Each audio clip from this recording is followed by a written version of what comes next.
Thank you for returning to my channel, Anthracite Horror Stories. Just like in my previous video concerning the horribly freakish accident where the footman at the shaft tripped and caused a methane flamethrower accident, in a sense, that suffocated several miners, and they were incinerated in the south end section of Wilkes-Barre. What you see in front of you, both fire and smoke, killed 6 miners, the Hollenback Colliery. And that will be tonight's story. Anyone familiar with Wilkes-Barre knows, I'm sure, of the Hollenback Golf Course. It's an oasis. You have a lot of eastern white pine trees, oak trees, maple trees. It's just a beautiful oasis within Wilkes-Barre itself. A lot of old growth trees.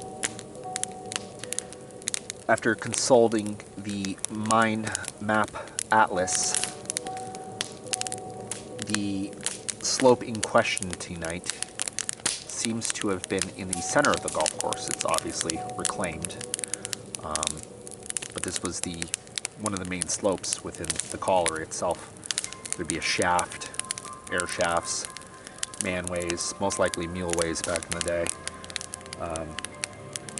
But Hollenback Colliery during this time period had no trees, I noticed, from an old stereoscopic view, which is the 2 photos slightly offset to give a 3D image when you look through it through 3D viewer. Very, very high-tech for its day in the late 1800s. But I was amazed that there was not a single tree at the Hollenback Colliery. Almost looked like a mine out west. It really did. Looked like a desert. Today, when you drive through the outskirts of Wilkes-Barre Boulevard and you're heading towards Parsons, you go by the golf course in the Hollenback section by Intermetro. It's just very beautiful. It's also told by a local that the topography there, with the slightly sloping hills and just the varying topography, that is not natural, but from pillar robbing, subsidence. If you look to the section of the golf course that would be closest to Parsons, I was told in the 80s they wanted to build homes there, but they couldn't because of the extreme subsidence threat. And that's partially why it's a golf course. Don't know how true it is, but that's what I was told. Very beautiful golf course, again, if you ever want to play through. This story is one I wanted to touch on because it shows the absolute heroism in a certain individual, the mine foreman, the boss of the mine. And this article only gives him a couple sentences, but I think he should be highlighted and chronicled here on YouTube, because this is just an absolute act of heroism. I can't imagine what this gentleman went through. And again, being in 1916, this is when this accident occurred. Lighting technology was extremely primitive, and breathing apparatuses were completely in their infancy. I think they had some dragger breathing apparatuses, but again, totally primitive. Nothing like today's technology. So I got this from the United States Mine Rescue Association, just like in the previous horror story that I posted, and other various ones. Their link is in my description. They do great work, as I've said in the past, with historical newspaper articles. So be sure to give them a view.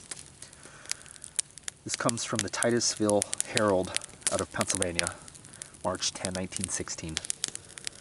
Titled, 6 miners believed to have been killed. Wilkes-Barre, March 9. 6 mine workers are believed to have been suffocated, and 1 mine foreman was seriously injured in a fire in a slope of the Hollenback Colliery of the Lehigh and Wilkes-Barre Coal Company in this city. which was discovered at 1:30 this morning, and which had not been conquered at midnight. But one body of the half-dozen men known to be in the part of the mine affected had been recovered up to midnight, as the smoke kept the rescue corps from reaching the victims. No list of the names of the 6 victims had been issued by the company officials tonight, but word was sent out at midnight that the bodies would probably be reached within the hour. Thomas I. Evans, foreman and leader of the rescue corps, received burns about the hands and injuries to the back while endeavoring to reach the men who were believed to have been suffocated by smoke. Company officials tonight said that their investigation indicated that no explosion of gas had occurred, but said that the slope was a particularly gaseous one, in which none but safety lamps were permitted. This is the second disaster in the colliery of the Lehigh Wilkes-Barre Coal Company in this region within the past month. 7 men have been killed and 2 injured in an explosion of gas in the Lance Colliery at Plymouth on February 8th. State mine inspectors are in the workings with the rescue corps tonight making an investigation.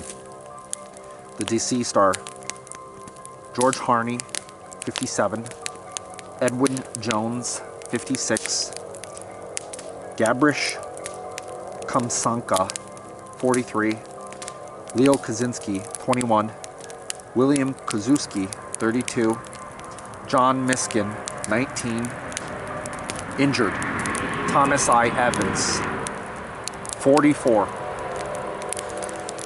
And that's just horrible because Thomas Evans, the foreman, he must have pushed extremely hard to get burned.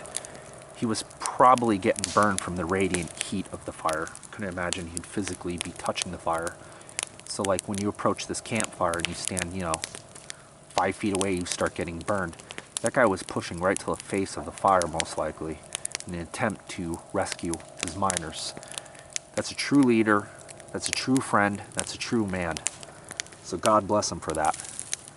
And it doesn't talk about how he hurt his back, but who knows, maybe something landed on him or whatever. But he'll have his hands severely burnt. Couldn't imagine getting burnt in 1916 too. I mean, what do? Antiseptics were completely in their infancy. Infection was a very serious thing. So forget skin grafts or whatever. But that guy undoubtedly pushed very hard to try to reach these poor miners that were either being suffocated or already were suffocated. And especially being a mine foreman, he most likely would not have resigned. Nowadays they would have shut the mine, would have been sealed. People might have even went to jail for negligence, but this guy had to go back to work. Can you imagine working where 6 of your co-workers, miners that trusted you, were killed? It's just terrible. I'm sure that weighed on that guy's mind for the rest of his life, Mr. Evans. So I have the inspector report also from the United States Mine Rescue Association. And this comes from, and again, United States Mine Rescue Association cited this from 1916, pages 16 to 18. About 12:45 p.m., an explosion and fire in the first east gangway killed the 6 men in that section. The fire prevented entrance by rescue crews, and after it was agreed that the entombed men were no longer alive, the section was sealed. In May, an investigation indicated that blasting in a chamber had released gas that was ignited, possibly by a Davy lamp used in this section. So that's crazy, too, because they would have just walled off that section of the mine. So when they reopened that mine, I mean, that was just an abandoned part of the mine within the mine. Most people don't realize that when mines were being worked and workings were being closed through pillar robbing, they would abandon it. So in a sense, you would have a mine over its course of its life having certain abandoned sections. So even though the mines were always opened, historically, parts of them were abandoned. And I've never really taken into consideration that often, again, often, I'm noticing in these disasters that these abandoned sections would have human remains in them because of various disasters. It was extremely macabre, but a reality of both 19th century and early 20th century ways of going about things. Real quick, just off topic, I had my flame safety lamp here. I'm going to use it for aesthetic display, but the fuel evaporated out of it about 4 weeks ago. This is just a friendly FYI to any of you fellow anthracite nerds, that if you fill your lamp, it will evaporate through the wick. And I did know that, and I bagged it. I sealed it up with a plastic bag, but it still completely evaporated through the wick, even though I had it sealed off tightly in a plastic bag. So be careful if you fill your lamp up, because it will evaporate out. If you have any questions, be sure to ask in the comment section. I love talking about anthracite mines, both current, past, etc. So, just really a nerd on this topic. If you haven't already subscribed, please subscribe. And be sure to check out the Hollenback Golf Course. Alright, thank you. Have a good evening.